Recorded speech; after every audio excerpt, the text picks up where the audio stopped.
Long before The Mandalorian, Ahsoka, and the Book of Boba Fett, we had some successful Star Wars TV shows, but in animated form. Two most popular being Star Wars The Clone Wars and Star Wars Rebels, with the latter being the show that we're going to be covering today. I've already covered Star Wars The Clone Wars in a video from a while ago, but I wouldn't recommend watching that, to be honest, because it was a while ago, as I said, and God knows what I was like back then. I can't even bring myself to watch it. But for today, we're going to be ranking all 4 seasons of Star Wars Rebels. As always, starting with the worst and ending up with the best. I haven't really looked at anyone else's ranking for this, so I have no idea if mine is controversial or not, or what other people rank these seasons. So off of that reference, please let me know what your ranking is down below if you've seen the show. And without further ado, let's get into it.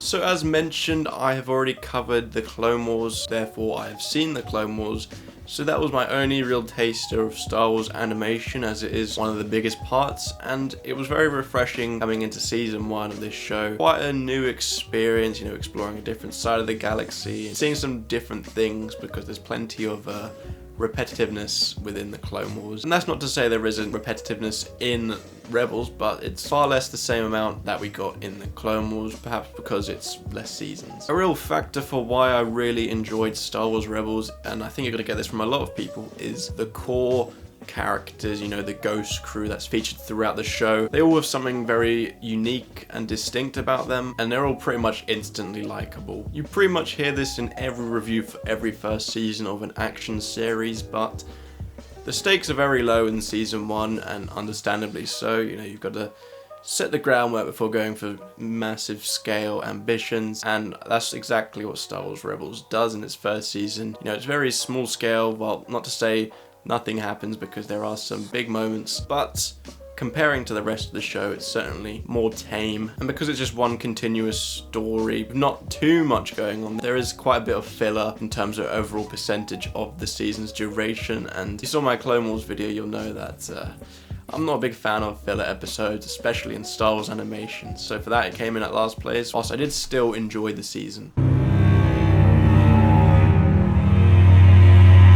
While overall it is an improvement on season 1, I'm still a bit mixed on season 3, as there are plenty of great things, but then there are some real low points in the show. Just to name a few, we have the development that Maul gets. He's obviously had some in Clone Wars, but gets more of the spotlight again in Star Wars Rebels. We are introduced to Thrawn, who's obviously a big character. Even if you haven't seen this show, he's big because he's been brought in to live action and looks to be one of the big bads going forth in the live action side of the franchise. And not to mention, you get to spend some time and learn the culture of the Mandalorians and the Darksaber. Point proven again, has been integral to future live action shows. So season 3 certainly is worth the watch and has plenty to offer, but once again it's really affected by its filler, because if the episodes weren't brilliant, they were either mediocre or sometimes even bad. So it felt like it was a constant stop-start, being thoroughly stimulated by what was going on screen, to then, struggling to stay awake for some episodes. So yeah, I still enjoyed this season, but yeah, it's let down a lot by some of these episodes, because when it is good, it's hard to take your eyes off of it. We have some of the best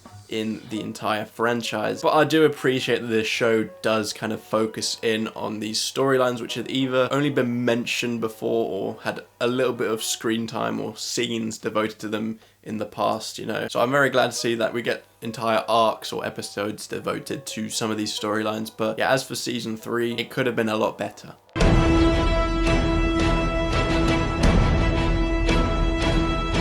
After a relatively low stakes and safe first season, season 2 turns up the tempo a lot and delivers some of the finest Star Wars content that we've seen. And yeah, as low stakes as season 1 was overall, it did really set things up nicely for season 2 in its finale. Season 2 certainly utilizes that assistance very well. Season 2 seems to have a defined goal from start to finish, and that's not to say that there's no filler in between, because you'll always get filler in these Star Wars shows, but I feel like the filler was used very well, in the sense that, we had some big storylines that we were carrying, with a lot of weight and emotion, and we had these filler episodes sprinkled in there just to kind of break up that tension, not in a bad way, just to kind of give you a break. And these ones were actually quite fun rather than just feeling irrelevant to the story. The characters continue to grow nicely as a group dynamic. You know, we get a lot more development for each and individual character. So on top of all the great things that are happening with the core story, we also get some nice moments from the characters, whether that's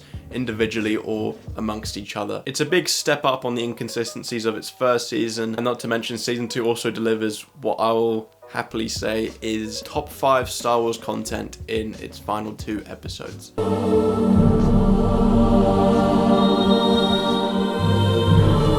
And in first place was the final season 4. Season 4 does what I like from these types of shows. Rather than having like 20 plus episodes, or near enough that amount, reduces the number of episodes in favor of a more compact story. You know, most of the filler episodes are abandoned here, and the ones which aren't serving the biggest scale purpose are still enjoyable and feel like a natural continuation for these characters, especially when it's our final time with them in animation form. It brings a lot of the arcs full circle, or gives them a satisfying conclusion for this show. Just develops the characters to a point where they're very beloved. I mentioned earlier on in this video that I appreciate that Star Wars Rebels explores some of these niche storylines, or ones which haven't had much mention or screen time in the past. That isn't more true as it is in season 4, as we fully dive deep into the more unique side of Star Wars stuff, which really hasn't been seen on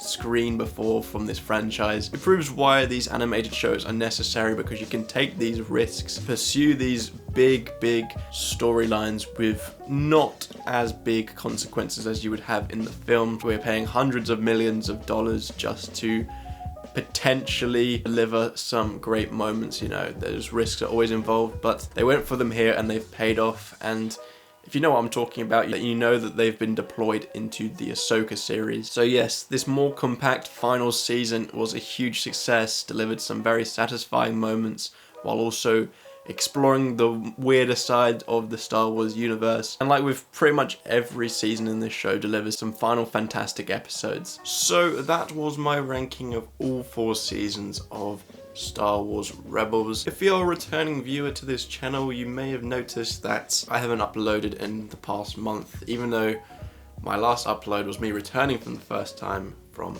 like a 10-month absence and saying that I was going to be back in posting consistently. That was the plan until I was hit with a million things which went wrong with my next video that I planned to make after my June one. The biggest one, of course, being that my computer straight up just died on me, and I had to get a new computer, which I was a bit hesitant on at first given the price, because I'm quite a cautious spender, but we got that in the end. Now that this is set up and everything, for some reason my microphone wasn't working. I found a temporary way for it to work, but I don't want it to be like that going forward, so I'm trying to sort that out at the moment. And then just having issues with my footage in general, and just every little thing seems to be going wrong. Even this outro that I'm recording now, it's the 3rd attempt I've made in the past 2 days. One where the battery just straight up died on me, which I know is more of my fault. I had kept that camera rolling with the battery in so I could adjust the settings, so it couldn't go smoothly for me, but look, we got there in the end, and as I said, I'm hoping now that things will calm down and I can go back to recording and filming and just making these videos a lot more often like I used to. So yeah, I've still got some plans for videos in the next few days. I saw Civil War last night, so I'm looking to make an Alex Garland ranking, as also that's quite a small one. And just like this one, it was small, and I thought it was a good way to kind of segue my way back into the channel with a nice small video, and one which had real no time pressure on it, given that this show had finished about, what, 6 years ago. So yeah, thank you again for watching. I'd really appreciate if you like and subscribe, and I really appreciate those who've stuck by for this whole leave of absence I've had. Thank you very much, and I hope to see you in my next video.